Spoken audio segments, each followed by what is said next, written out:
Un mensaje para hoy. Traen un bagaje diferente, ¿no? Entonces Esdras y Nehemías tienen que volver a que se conviertan otra vez y que busquen a Dios. En los días de Esdras y Nehemías todavía vemos el uso del Urim y el Tumim. Esto es extraordinario. Ahora, quiero darle algunas escrituras para que las anote por ahí, porque no vamos a tener tiempo para cubrirlas todas. Pero recuerde que el Urim y el Tumim era más o menos con una respuesta de sí o no, o ninguna respuesta. Y les dije, como le pasó al rey Saúl, que él en otra ocasión lo usó, hubo respuesta, pero en la última ocasión no hubo respuesta de parte de Dios, ni por sueño, ni por profeta, ni por Urim y Tumim. Qué tremendo, qué situación tenía el rey Saúl. ¿Y qué fue lo que hizo el rey Saúl? A ver cuántos se acuerdan. ¿Consultó a quién? A una pitonisa. Consultó a una, lo que sería un espiritista hoy en día, ¿no? Y Dios hizo algo que no ha hecho en la escritura, ni lo va a volver a hacer. Pero Dios permitió que Samuel le diera una palabra a Saúl. Pero ahí quedó, porque ya los días del rey Saúl estaban contados. Vemos en 1 de Samuel, capítulo 23, del 6 al 12. Son algunas escrituras relacionadas nada más. Ahí está el rey David haciendo algo. En 1 de Samuel 14, del verso 40 al 42, ahí vemos a Saúl haciendo algo. Y en 1 de Samuel 28, 6, ahí es donde Dios le dice, ni por sueño, ni por profeta, ni por Urim ni Tumim. Ok, eso les dije, 1 de Samuel 23, 1 de Samuel capítulo 14 y 1 de Samuel capítulo 28. También en Deuteronomio 33, 8, habla del Urim y el Tumim, y en Éxodo 28, 4, habla de las vestiduras también, además. Quiero que sepa esto también, que el Urim nunca se utilizó para un asunto personal, aparentemente. Como decir, yo tengo que hacer algo, Señor, háblame. Entonces voy a llamar al sacerdote, mira, consúltame ahí, porque tengo que tomar esta decisión personal, a ver qué Dios me dice. No. El Urim no trabajaba de esa manera. Les dije que era para asuntos de seguridad nacional, para crisis, para cosas de suma importancia. Pero ahí no había falla. Dios tenía que dar una respuesta y Dios la daba como Él quería. O era un sí, o era un no, o posiblemente había silencio, como le pasó a Saúl. Pero recuerde, amados, que si habían escrituras por ahí que decían, si te acercas demasiado puedes morir, ¿no? Si había escrituras por ahí que decían, no ofrezcas fuego extraño, porque miren lo que le pasó a los hijos de Aarón. O había escrituras que decían, cuídate de la murmuración, no hables contra tu pastor, o no hables contra tu Moisés o tu Josué, ¿me está entendiendo? No, mire la familia de Coré, lo que le pasó.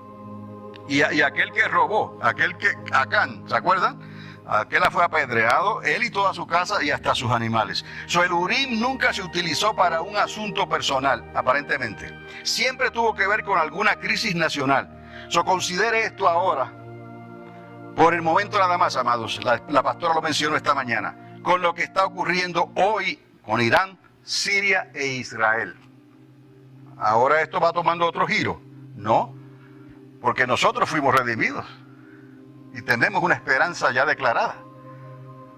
Israel la tiene, pero todavía no está manifestada esa esperanza. Israel tiene que vivir en un dilema, en una incertidumbre, y quiero hablarle más sobre esto. O sea, otra vez, el Urim se podía traducir como una luz reveladora, como les dije. Y el Tumim también como ninguna condenación, como en el caso de Saúl y en el caso de su hijo Jonatán, ¿no? Que estaban en tiempo de guerra, había una decisión que tomar y Saúl quería saber por qué estaba pasando lo que estaba pasando. ¿Fue por culpa mía y de mi hijo o por culpa del pueblo, ¿no? Y entonces Dios les respondió en ese momento. Tuvo que ver esto con decisiones legales. Y ahora también sabemos, como les dije al principio, que Cristo dijo, yo soy la luz. Cristo es luz, Dios es luz. Y que no hay ninguna condenación tampoco. El Urim viene con una luz reveladora y trae también ninguna condenación, si ese es el caso, que es la voluntad perfecta de Dios, la justicia de Dios, ¿no? Y consultarás con el juicio del Urim, ¿no? El Urim, perdón. Jesucristo, en cierta manera, es también Urim y Tumim. ¿Por qué? Porque dice la palabra que Él es luz y que no hay ninguna condenación para los que están en Cristo Jesús. Lo dice la palabra. No hay ninguna condenación para los que están en Cristo Jesús. Él viene siendo nuestro Urim y Tumim también.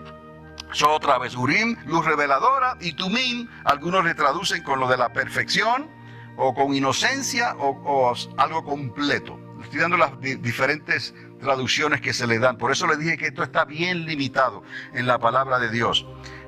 Es asunto de traer a la luz la culpabilidad del acusado, ¿no? En el caso de Saúl y Jonatán, se trata de hacer esto, traer a la luz quién lleva la culpa aquí.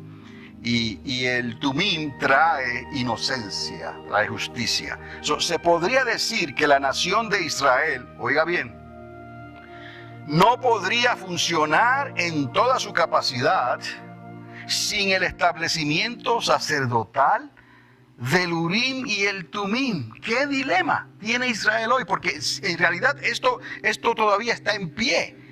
La nación de Israel no puede funcionar en toda su capacidad sin el establecimiento sacerdotal del Urim y el Tumim.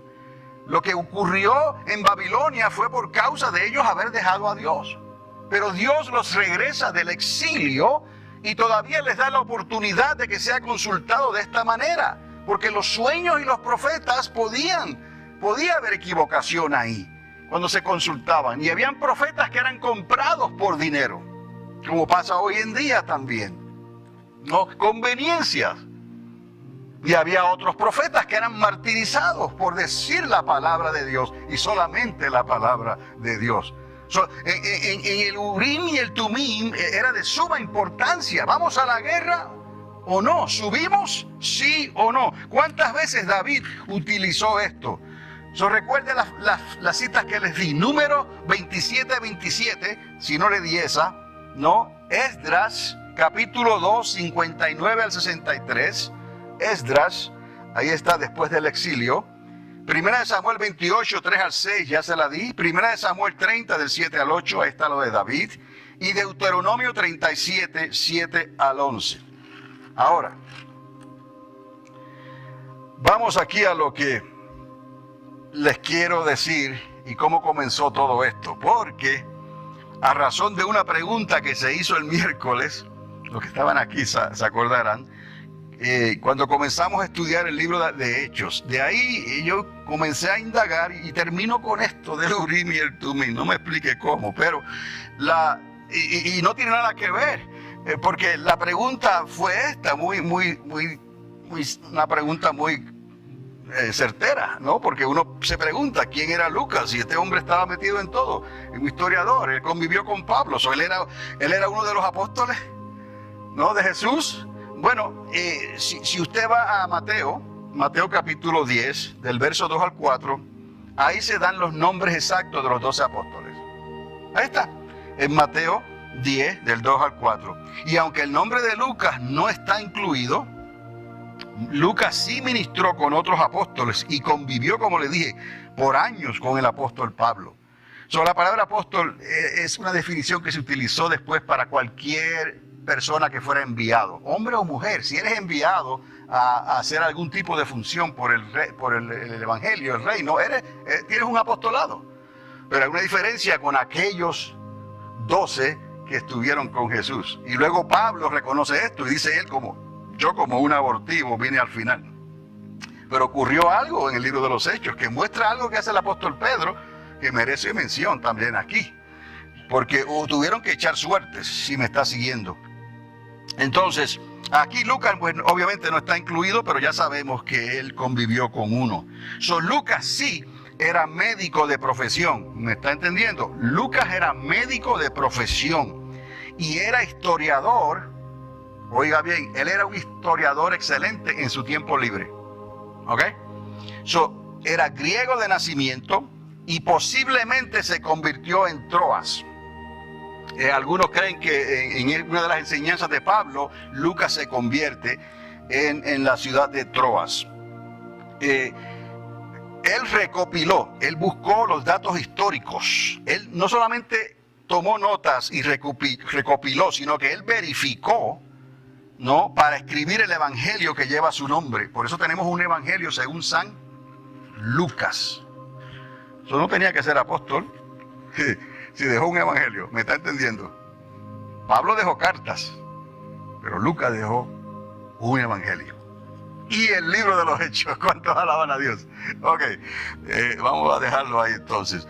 Ahora, ¿sabe usted también que hablando de la suerte y eso, los judíos se dicen Mazal Tov, Mazal Tov, Boker Tov, buen día, buenos días, Tov, bueno. Mazal Tov es buena suerte.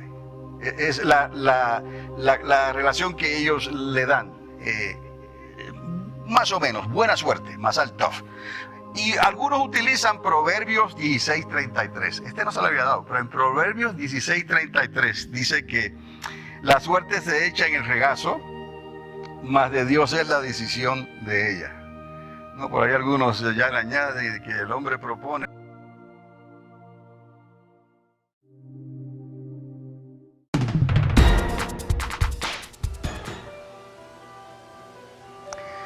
This is the final frontier, to boldly go to where no man has gone before, to the new heavens and the new earth, the final frontier, to the new heavens and the new earth, the final frontier.